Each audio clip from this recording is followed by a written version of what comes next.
Keterangan transfernya itu cuma daftar transfer saja, bahwa kepada daerah itu diberikan transfer untuk pos pendapatan dana bagi hasil sekian rupiah dari DBHA, sekian rupiah dari DBHB, dan seterusnya. Ya. Itu yang menjadi dasar untuk rincian pelaksanaan transfer. Ya. Artinya tidak ada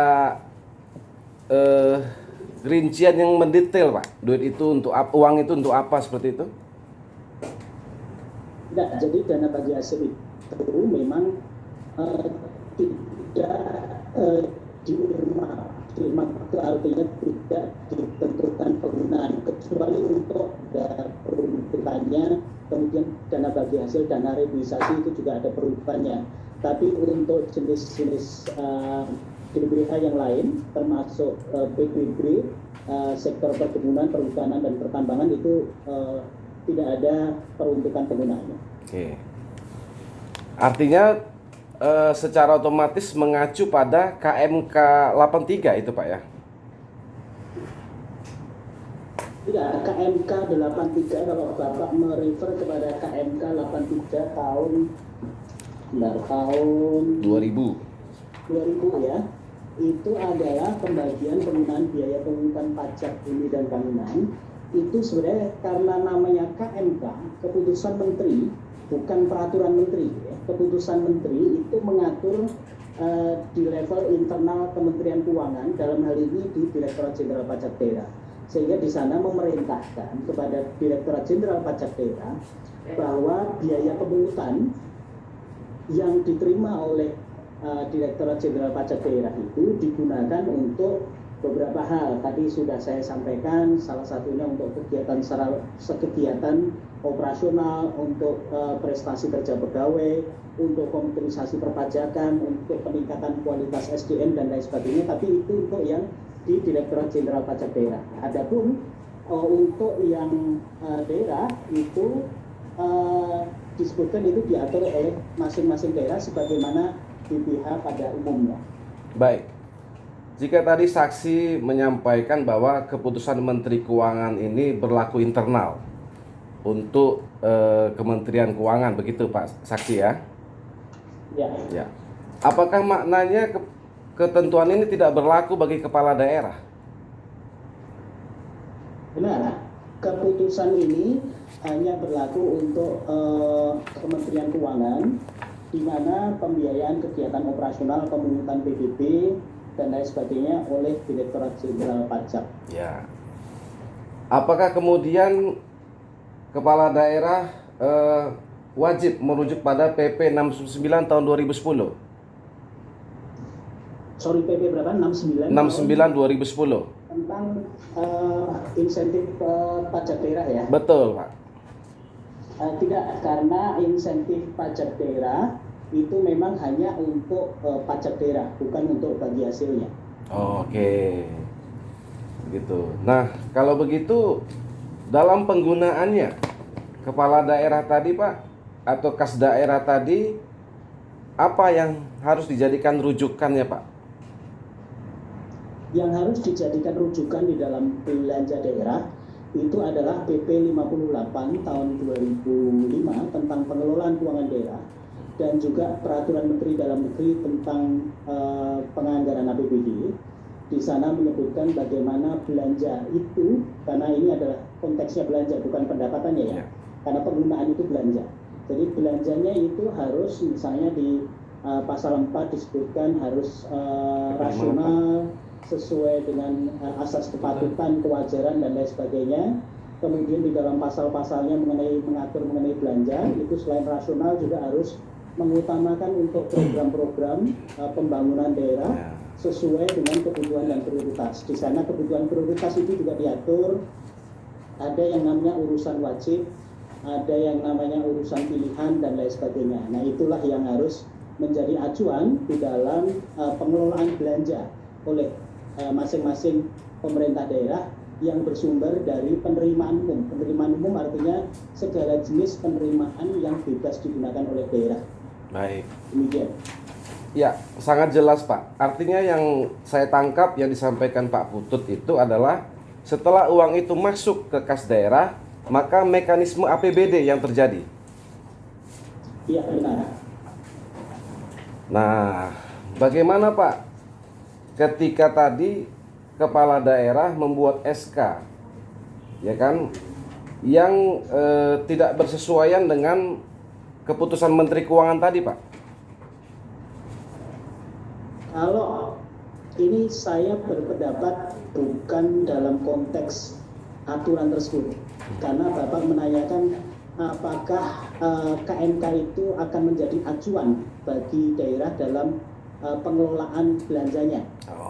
Kalau menjadi acuan pedoman sebagai pembanding tentang kewajaran, tentang bagaimana mekanismenya, itu bisa diacu, bisa dipedomani, karena itulah yang terjadi di pemerintah pusat yang telah melalui diligence yang cukup detail dan telah berlaku secara baik. Nah, itu yang kemudian mungkin selayaknya menjadi acuan dan pedoman bagi daerah, meskipun tidak harus mendasarkan. Kalau katanya mendasarkan, itu tidak mendasarkan pada itu, tapi bisa berpedoman, bisa mengacu. Demikian. Baik. Nah, kalau gitu keterangan saksi tadi kami pahami transfer DBH ini ketika pindah ke kas daerah itu sudah menjadi hak daerah, begitu Pak? Ya, betul. Dia sebagai pendapatan daerah yang merupakan hak daerah untuk bisa digunakan sesuai dengan kebutuhan dan prioritas dan digunakan sesuai dengan peraturan perundangan. Baik. Setelah Kementerian Keuangan melakukan transfer kepada daerah, apakah Kementerian Keuangan masih melakukan kontrol terhadap uang itu? Kalau untuk DBH yang tidak diurmap, itu tidak lagi dilakukan kontrol karena sudah ada konteks otonomi daerah, sehingga itu pertanggungjawabannya adalah kepada DPRD, kepada pemerintah pusat. Betul. Meskipun dalam hal ini pemerintah daerah tetap perlu menyampaikan laporan informasi keuangan daerah tentang dana-dana tersebut. Betul. Demikian. Terjadilah siklus Pak kan, kemudian RAPBD dirancang, dilaporkan kepada Menteri Dalam Negeri, sudah urusannya begitu Pak ya? Iya. Ya, baik. Ya, jadi cukup jelas ini Pak. Nah, kemudian begini Pak, kita masuk pada surat yang Bapak terbitkan S118 tanggal 15 Maret 2019 Pak ya.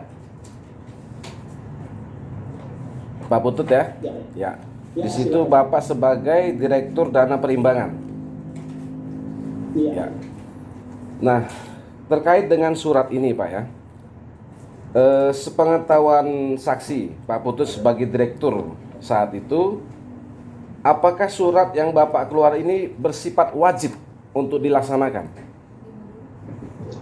Yang dimintakan oleh Bupati Labuan Batu Utara adalah penjelasan tentang pendapat hukum terkait biaya pemungutan PBB 3, sehingga kami menjelaskan bahwa posisi KMK adalah seperti ini, ada posisi putusan kasasi, putusan peninjauan kembali terkait kasus yang serupa, dan kemudian kami menegaskan kembali bahwa PBB bagian daerah yang berasal dari pemungutan itu digunakan untuk mendanai kegiatan sesuai kebutuhan dan prioritas daerah, namun demikian tetap berpedoman pada peraturan perundangan dan juga memperhatikan putusan Mahkamah Agung, sehingga ini adalah sebuah bentuk penjelasan. Ya, yang kami tanyakan adalah Pak, dalam proses surat menyurat antara Kementerian Keuangan dengan kepala daerah, status atau kekuatan surat penjelasan pendapat hukum seperti ini bagaimana Pak? Dalam konteks hukum, tentunya yang menerjemahkan dalam konteks hukum statusnya seperti apa itu silakan dari rekan-rekan dari para penegak hukum. Namun kami konteksnya hanya menjawab surat itu dan memberikan penjelasan bahwa itu nanti apakah itu akan menjadi sebuah norma hukum atau tidak, itu tentunya kami persilahkan kepada masing-masing aparat penegak hukum untuk melihatnya. Demikian Pak. Selain surat yang Bapak keluarkan, apakah saat itu Bapak ada pernah berkomunikasi dengan pihak Pemda Labura? Tidak Pak. Tidak ada. Staf Bapak mungkin? Setahu saya tidak ada. Tidak ada. Baik. Berarti mereka menyampaikan surat resmi juga kepada Bapak yang Bapak jawab dengan surat resmi, gitu Pak ya? Iya. Apakah surat ini bisa kita maknai sebagai himbauan kepada Pemda Labura, Bupati Labura saat itu? Iya, ini adalah sebuah bentuk penjelasan dan kemudian juga himbauan bahwa kalau terkait dengan penggunaan PBB P3 bagian daerah itu harus mengacu pada poin-poin yang ada di dalam surat tersebut. Ya, Pak, ini kita membaca surat ini ya. Kenapa Bapak merujuk pada putusan-putusan pengadilan gitu? Semacam ada keraguan-keraguan terhadap peraturan perundang-undangan yang lebih ada di mengatur di Kementerian Keuangan saat itu. Karena pertanyaan di dalam surat Bupati Labura, kalau saya tidak salah menerjemahkannya, adalah mereka menanyakan dalam konteks adanya penyidikan terkait kasus seperti ini, sehingga kami juga tentunya melihat apakah memang sudah ada putusan-putusan lain terkait dengan ini yang tentunya bisa menjadi dasar, karena kami ingin membantu untuk menjelaskan. Tentunya kita juga melihat acuan-acuan hukum yang sudah mempunyai kekuatan hukum yang tetap. Oke. Pada saat mana Bapak sebagai direktur dana perimbangan waktu itu mengetahui kalau DBH ini tadi dijadikan dana insentif di Pemda Labura?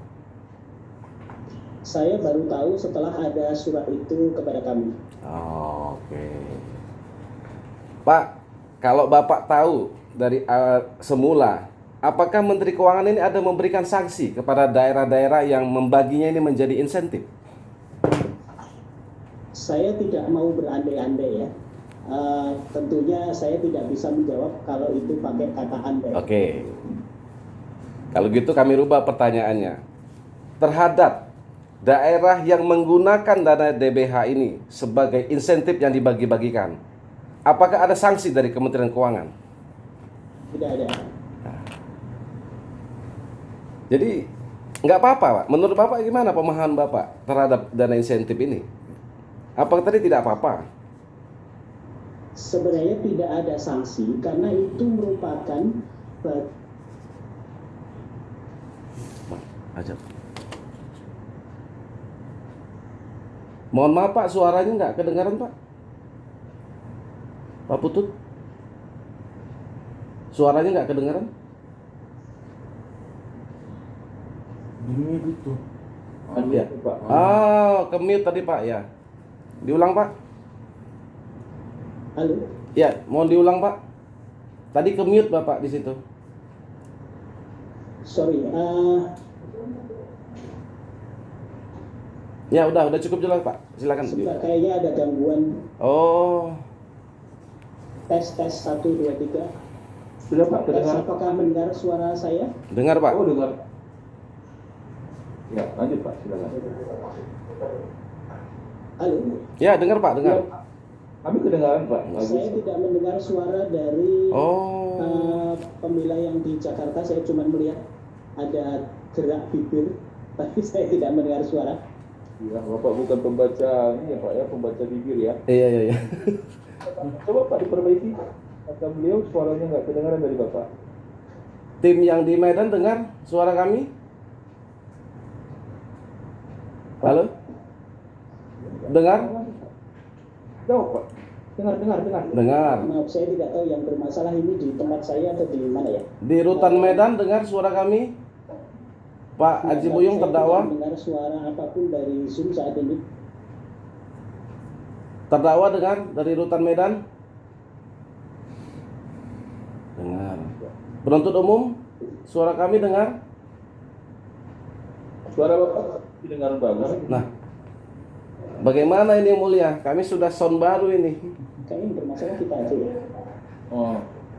Sound baru tapi Pak itu belum sound baru Pak. Makanya. Suaranya gimana? Sudah kedengaran suara kami? S111. Oh, Pak Putut gak kedengaran suara kita. Nggak tahu, saya juga nggak tahu suara saya keluar di sana atau enggak. Di sini keluar Pak. Ya. Tapi dari sana saya nggak mendengar suara apa-apa ini. Mungkin speaker kita yang bermasalah. Wah, bahaya itu Pak. Mulai. Iya. Kalau memang dari Zoom mendengar suara saya, mungkin saya mau izin waktu untuk, karena sepertinya suara dari luar saya nggak bisa mendengar. Dan nampaknya dari bahasa body language-nya saya menduga suara saya sebenarnya terdengar. Ya, betul. Tapi saya tidak mendengar suara apa-apa. Oh. Saya mohon waktu sebentar untuk membenahi urusan teknologi biar staf kami memperbaiki sebentar. Baik, Yang Mulia, kami lanjut ke saksi berikutnya atau bagaimana Yang Mulia? Silakan Pak. Ya. Kita ke saksi Sony Chandra ya. Pak Sony. Pakai mic-nya ya. Kedengaran ya? Pak. Ya. Tadi sebenarnya sih mau berlanjut, artinya setelah surat penjelasan pendapat hukum dari Pak Direktur tadi, maka Pak Bupati membuat surat edaran yang berisi pengembalian biaya pemungutan PBB sektor perkebunan tahun 2013, 2014, dan 2015. Apakah Pak Sony pernah melihat surat ini atau menerima surat ini? Izin Pak, surat pengembalian ya Pak. Ya, betul. Kalau surat pengembaliannya saya tidak pernah lihat Pak, karena itu di kepala badan. Oke. Kepala badan menyampaikan seperti itu. Menyampaikan kepada Pak Sony ya. Mungkin ditulis di chat aja bahwa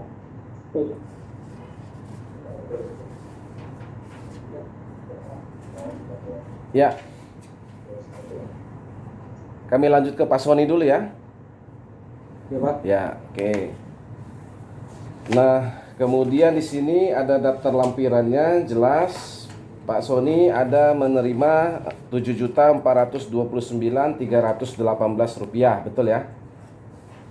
Pak. Betul. Nah, kemudian telah dikembalikan kepada kas daerah Labuan Batu Utara tanggal ini di bulan April ini kalau nggak salah ini.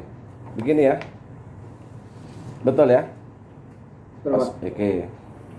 Nah, tadi Pak Sony mengembalikan itu atas adanya surat bupati ini, seperti itu. Baik, sebentar Saudara Penasihat Hukum. Ya. Baik, saya sudah terhubung dengan Pak Putut. Oh, Pak Putut bisa. Oke. Hanya Pak Putut. ya, saya sekarang sudah bisa mendengar. Apakah suara saya juga terdengar? Sudah terdengar. Oke, terima kasih. Pak Putut ya Pak, supaya irama ritmenya tidak terganggu. Oh iya, betul. Gimana? Betul. Ya, mohon maaf tadi ada gangguan teknis. Ya, baik Pak. Kami ulangi ya Pak. Pertanyaannya tadi kan menyambung tadi. Saya tanyakan apakah ada sanksi dari Kementerian Keuangan. Bapak bilang tadi tidak. Nah, seperti apa tadi Pak penjelasannya Pak? Ya, tidak ada sanksi dari Kementerian Keuangan terkait penggunaan dana ini, karena ini adalah dana yang sudah sifatnya kita transfer, kita serahkan kepada daerah. Tentunya diserahkan penggunaannya kepada daerah, dan tentunya mekanisme pengawasannya ada mekanisme tersendiri. Di sana ada DPRD, ada aparat pengawas internal pemerintah daerah, dan lain sebagainya. Termasuk BPK Pak? Iya, tentunya BPK. Ya, baik. Nah, kemudian setelah menerima surat, nah, saya mau menanyakan soal koordinasi antar kementerian nih Pak, antar Kementerian Keuangan dan Kementerian Dalam Negeri. Ketika Bapak merujuk pada putusan di Subang tadi, ada kasasi dan peninjauan kembali ya, Bupati Subang. Nah, kami mempunyai dokumen bahwa Menteri Dalam Negeri telah memberikan penjelasan kepada Bupati Subang saat itu, tertanggal 3 April 2012. Apakah Bapak mengetahui surat dari Mendagri seperti ini? Terus terang saya personal tidak melihat itu, mungkin karena pada tahun itu saya belum menangani permasalahan yang terkait dengan hal ini. Baik. Dalam surat Kemendagri yang ditandatangani oleh Diah Anggraini, Sekjen Kemendagri saat itu, pada poin terakhir disebutkan, Pak, saya bacakan ya. Berkaitan dengan hal-hal tersebut di atas, bahwa BPPBB dapat digunakan untuk insentif dan atau pembiayaan kegiatan operasional pemungutan PBB yang dianggarkan dalam Perda tentang APBD dan penjabarannya dituangkan dalam peraturan kepala daerah dan atau keputusan kepala daerah. Nah, ternyata Pak Kemendagri membenarkan soal insentif tadi. Maksud saya yang kami tanyakan itu Pak, apakah ada koordinasi nih Pak antara Kementerian Keuangan dan Kementerian Dalam Negeri terkait DBH ini? Ya, tentunya pada waktu itu saya terus terang tidak bisa menjawab apa yang tidak saya ketahui pada waktu itu. Namun demikian setelah surat ini yang dari Labuan Batu Utara itu memang kemudian pada tahun-tahun berikutnya kita menegaskan bahwa PBB di dalam Undang-Undang APBN misalnya kita menegaskan sejak tahun 2016 gitu ya, PBB bagian daerah yang berasal dari biaya pemungutan itu untuk mendanai kegiatan sesuai kebutuhan dan prioritas daerah. Ya, itu yang kami tanyakan tadi.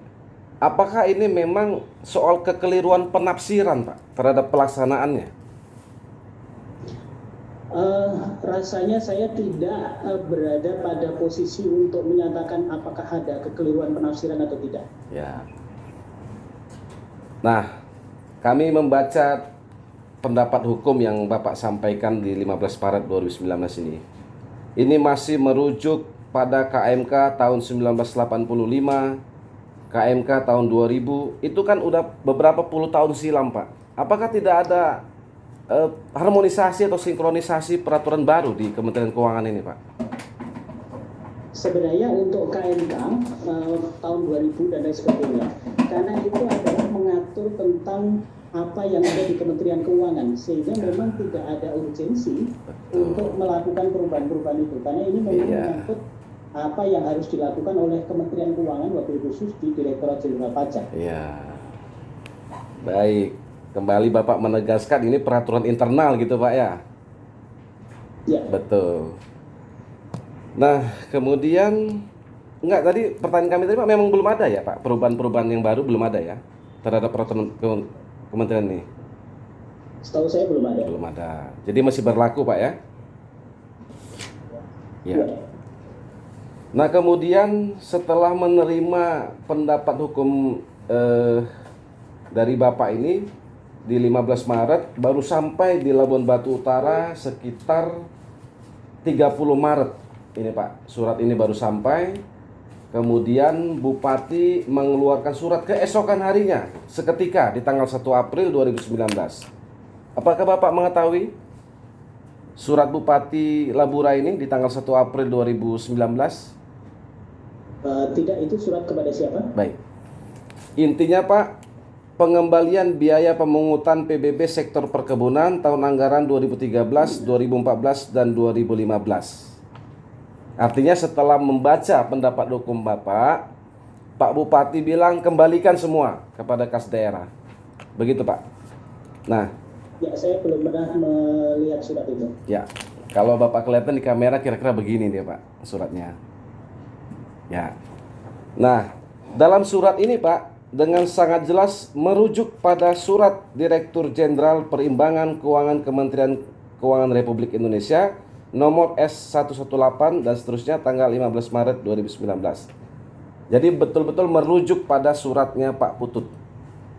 Ya kan? Nah, kemudian mengembalikan kembali ke kas daerah. Itu tadi yang mau saya tanyakan kepada para saksi-saksi yang sudah mengembalikan uang tersebut ke kas daerah.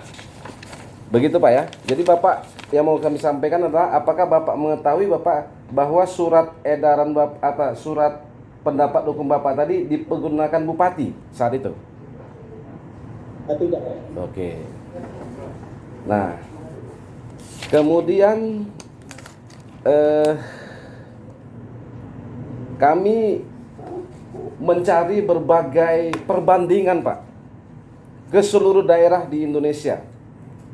Apakah Pak Putut mengetahui bahwa daerah-daerah lain di Indonesia juga menjadikan DBH PBB ini di perkebunan sebagai insentif? Secara formal saya tidak tahu case-case yang terjadi di lapangan kembali, karena itu adalah sudah pada ranah otonomi daerah, di mana dana bagi hasil yang diserahkan kepada daerah itu digunakan oleh daerah sesuai peraturan perundangan yang berlaku. Baik. Ya, saya sangat setuju itu Pak. Otonomi daerah itu prinsipnya berarti seperti itu Pak ya. DBH tapi tetap harus mengacu kepada peraturan perundangan yang berlaku, misalnya untuk pengelolaan APBD dan lain sebagainya. Ya, termasuk Perda APBD kan begitu Pak. Ya, baik. Ya. Kami menemukan kurang lebih 10 sampai 15 daerah Pak yang sejak 2012, 2013 dan 2015 membagi atau menggunakan DBH ini menjadi insentif yang dibagi-bagikan ke daerah. Peraturan Bupati Rejang Lebong nomor 29 tahun 2012. Peraturan Bupati Boyolali nomor 23 tahun 2013. Kami ambil sampel aja Pak ya, beberapa. Kemudian Peraturan Bupati Simpang nomor 9 tahun 2014. Peraturan Bupati Bengkalis nomor 27 tahun 2014. Pak, semuanya nggak ada yang dipidana Pak. Kami hanya menyampaikan itu kepada pihak Kementerian Keuangan bahwa DBH yang Bapak kasih ke daerah itu juga dibagi-bagi sebagai insentif di daerah-daerah lain selain di Labuan Batu Utara ini. Begitu Pak Putut.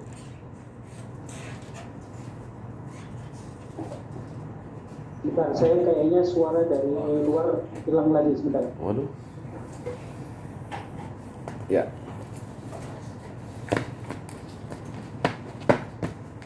Saksi aja Pak. Saksi berikutnya. Gimana Pak Putut? Saya sudah mau sedikit lagi sebenarnya. Tadi mau menyampaikan ke Pak Putut soal daerah-daerah ini seperti apa, Pak Putut. Oh, Pak Putut juga tidak mendengar yang mulia, belum mendengar dengan jelas. Saksi lain dulu Pak. Baik. Ke saksi lain tadi Sony Chandra sudah ya. Nah, Pak Sony, nanti juga Bu Guslinawati sama. Apakah pada saat Pak Sony tadi menerima uang insentif tadi, apakah itu dipotong pajak?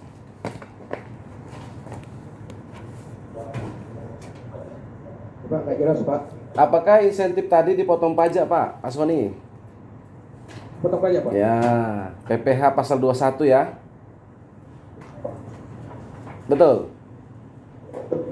Ya, Pak Sony? Ya. Selaku kasih verifikasi bidang akuntansi di DPPKAD, apakah Pak Sony mengetahui berapa nilai pajak yang dibayarkan kepada negara dari dana insentif ini?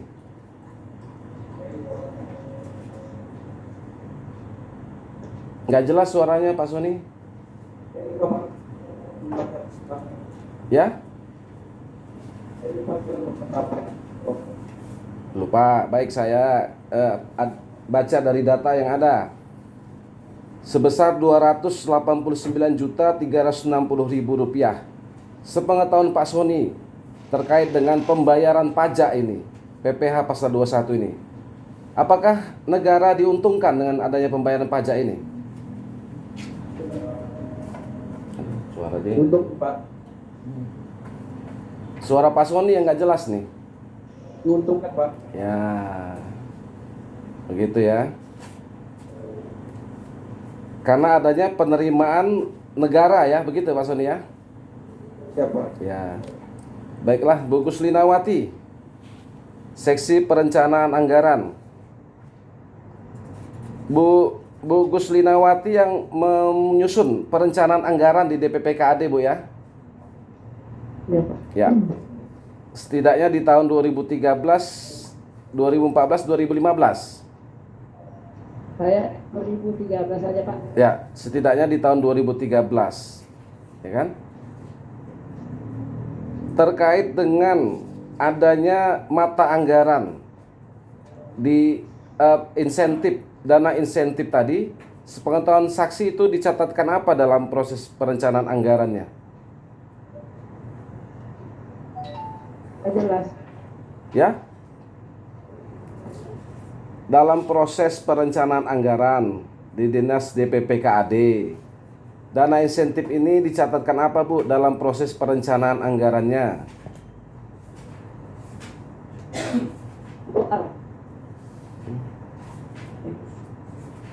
Jawaban Ibu nggak jelas, kami nggak dengar, Bu.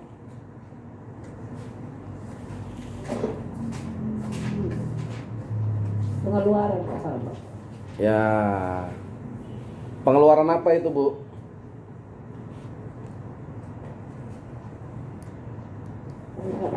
Itu Pak. Ya, Bu. Lupa. Oke, lupa. Baik dah, sudah langsung saja. Ibu tadi juga mengembalikan ya, Bu. Ya, kami ada ini fotokopi bukti transfer Ibu mengembalikan ke Bank Sumut ya. Betul. Atas dasar apa tadi Ibu mengembalikan? Apakah Ibu tahu ada surat dari Bupati? Kami diperintahkan kepala dinas saja Pak. Ya, Ibu ada pernah tahu atau mendapat surat dari Bupati suruh mengembalikan? Enggak Pak. Nggak tahu. Tapi melalui kepala bidang.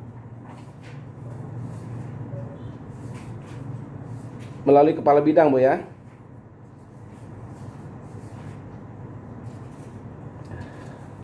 Ada pula gimana?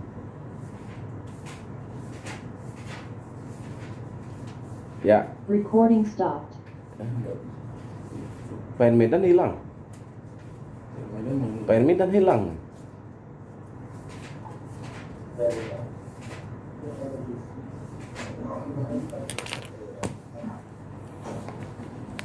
Yang ada sekarang Rutan Medan sama Pak Putut ya, Pak Putut ya.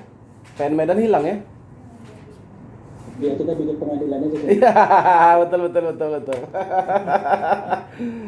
Aduh, luar biasa ini. Pak Putut banyak membantu kita ini. Banyak Pak daerah-daerah yang ini Pak masih DBH-nya itu dijadikan insentif, dibagi-bagi. Karena merasa sudah hak gitu Pak. Ya kan, sudah hak ya sudah dibagi-bagi. Gitu. Ya itu yang harusnya memang diluruskan oleh kita semua gitu ya. Aturannya harus satu aturan barangkali Pak. Gitu. Iya kan? Ini bagaimana nih status kita ini Pak tanpa PN Medan ini? Kita tunggu aja. Kita tunggu. Oke, sambil kita minum-minum dulu Pak. Kalau kontak ketemu ngurus anggaran. Sore deh sama kita. Tengok lah. Ini bukan perimbangan lagi ya. Kan udah pindah. Gimana Bang Haji? Udah ngopi? Bang Haji udah ngopi? Recording Oh, udah in masuk. progress. Masuk. Ya. Masuk lagi.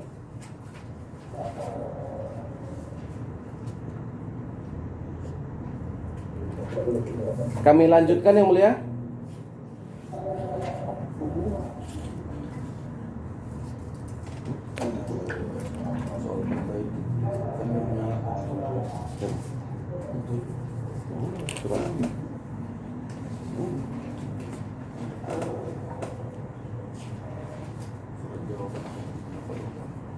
Maksudnya ditekankan bahwa perdanya dia akan menjawab bagian dari mengatur kehidupan itu.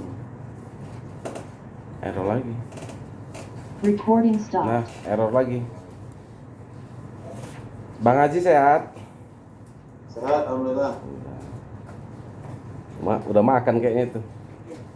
Nah, ini sebenarnya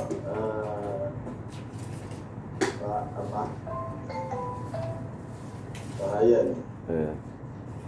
Udah masuk itu PN Medan. Enggak, pertanyaannya apa itu? Langsung aja pertanyaan apa? Jangan gitu. Udah mau tutup ini.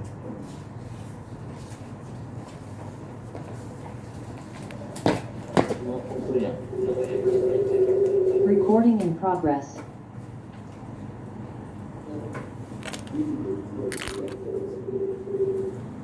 Pertanyaannya gini, bahwa beliau mengambil ketentuan menyalahkan keputusan Bupati tahun 2013 dengan ketentuan yang terbit setelah keputusan Bupati tersebut. Sudah Pak, tetap dianutkan Pak yang dari Jakarta. Ya, silakan lanjut Pak. Baik, kami sedikit lagi yang mulia, dan ini pertanyaan yang terakhir buat Pak Putut, sekaligus menutup pertanyaan kami. Kami menggali perbandingan Pak Putut, mencari perbandingan kepada daerah-daerah lain di seluruh Indonesia. Dan kami telah menemukan puluhan bahkan ratusan surat keputusan kepala daerah di tahun 2012 sampai dengan 2015, tidak-tidaknya pada tahun-tahun itu, yang masih menggunakan DBH dari Kementerian Keuangan ini dibagi-bagi sebagai insentif yang dibagi-bagikan kepada kepala daerah dan jajaran di bawahnya. Misalnya seperti peraturan Bupati Maluku Tenggara Barat, kemudian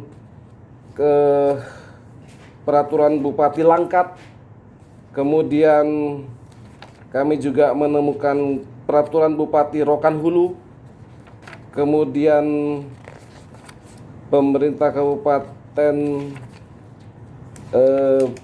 Boyolali dan sebagainya. Sangat banyak kami menemukan itu. Dan ternyata keseluruhan itu melaksanakannya juga dengan merujuk pada KMK yang ada tadi dan PP 16 tahun 2020 tadi, Pak Putut. Bagaimana menurut saksi tentang hal ini? Oke, pada dasarnya kembali bahwa KMK yang mengatur mengenai kewenangan penagihan dan juga KMK mengenai pembagian penggunaan biaya pemungutan itu adalah aturan internal Kementerian Keuangan, itu tidak menjadi dasar pelaksanaannya, tapi bisa menjadi acuan ataupun pedoman karena merupakan hal yang relatif sama. Dan kemudian yang lebih penting lagi bahwa karena ini merupakan bagian dari penerimaan umum daerah yang bisa digunakan sesuai kebutuhan dan prioritas daerah, maka pelaksanaan penggunaan belanjanya itu memang benar-benar harus mengacu kepada PP Pengelolaan Keuangan Daerah dan Peraturan Menteri Dalam Negeri terkait dengan pedoman penyusunan APBD. Dan itu yang harus dipedomani mengenai bagaimana asas kepatutan, asas kewajaran, dan lain sebagainya. Demikian. Baik. Artinya Pak Putut sebagai pihak dari Kementerian Keuangan yang membagikan DBH tadi kepada daerah tidak mempermasalahkan kalau uang itu kemudian digunakan menjadi dana insentif. Istilahnya bukannya tidak mempermasalahkan, tapi itu adalah sesuatu yang tidak sepenuhnya relevan kalau dikaitkan dengan keputusan Menteri Keuangan yang berlaku untuk Ditjen Pajak. Ya, hanya itu ya berarti. Kami menegaskan kembali bahwa pelaksanaan APBD tetap harus dilaksanakan sesuai ketentuan peraturan perumahan. Ya, mekanisme APBD tadi kembali ya Pak Putut ya. Ya, baik. Terima kasih Pak Putut atas keterangannya yang mulia. Terima kasih, kami sudah cukup dari Jakarta.